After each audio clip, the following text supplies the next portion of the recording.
अस्सलाम वालेकुम बच्चों। आज हम तीसरी क्लास का उर्दू टॉपिक है बादल और तारे। इसके मशकी सवालात करेंगे। सवाल नंबर 1, तारे कब निकलते हैं? जवाब है इसका, तारे शाम के वक़्त निकलते हैं। सवाल कहता है यानी कि आसमान से जो तारे नमूदार होते हैं वो कब होते हैं, तो इसका जवाब है तारे शाम के वक़्त निकलते हैं। सवाल नंबर 2, छोटे छोटे बादलों को अपने कंधों पर कौन उठाकर लाया? इसका जवाब है, छोटे छोटे बादलों को तेज़ हवा के झोंके अपने कंधों पर उठाकर लाए।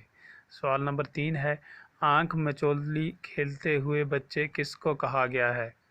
तो इसका जवाब लिखेंगे आप, आंख मचोली खेलते हुए बच्चे तारों को कहा गया है। सवाल नंबर 4, तारों और शबनम के कतरों में आपको कौन सी चीज़ मिलती जुलती नज़र आती है? यानी कि तारे जो हैं शाम को निकलते हैं और शबनम जो सुबह के वक़्त होती है, इन दोनों चीज़ों में कौन सी मिलती जुलती चीज़ आपको नज़र आती है? तो इसका जवाब आप लिखेंगे, तारों और शबनम के कतरों में चमक मिलती जुलती नज़र आती है। यानी कि चमक एक ऐसी चीज़ है जो इन दोनों यानी तारों और शबनम के कतरों में मिलती जुलती नज़र आती है।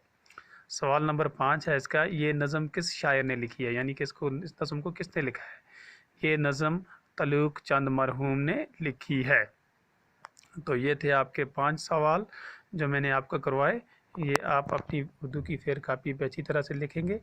अब हम आगे करते हैं। इसके बाद है, मिसरों को पूरा कीजिए। शाबाश। पहला मिसरा है, तेज़ हवा के झोंके, यहाँ आप लिखेंगे आए।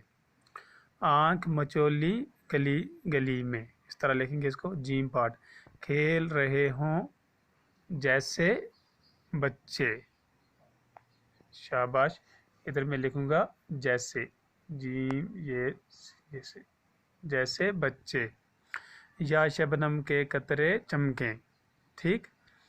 उसके बाद आ गया, मिसाल देखकर लफ्ज़ का आखिरी हर्फ कम करके एक नया बमाना लफ्ज़ बनाइए। यानी कि ये मिसाल देखकर, जिस तरह यहाँ मिसाल में तारे लिखा है, यहाँ एक आखिरी हरफ ये बड़ी ये कम किया है, इस तरह आपने भी इनमें करना है। इसने जैसे तार लिखा है, तारे से आपने क्या लिखना है यहाँ, प्यारे से प्यार, डूबा से डूब, अलिफ कम करना है यहाँ पे ये कम करना है, यहाँ पे बरसा, यहाँ पे भी अलिफ कम करना है, बरस आ जाएगा।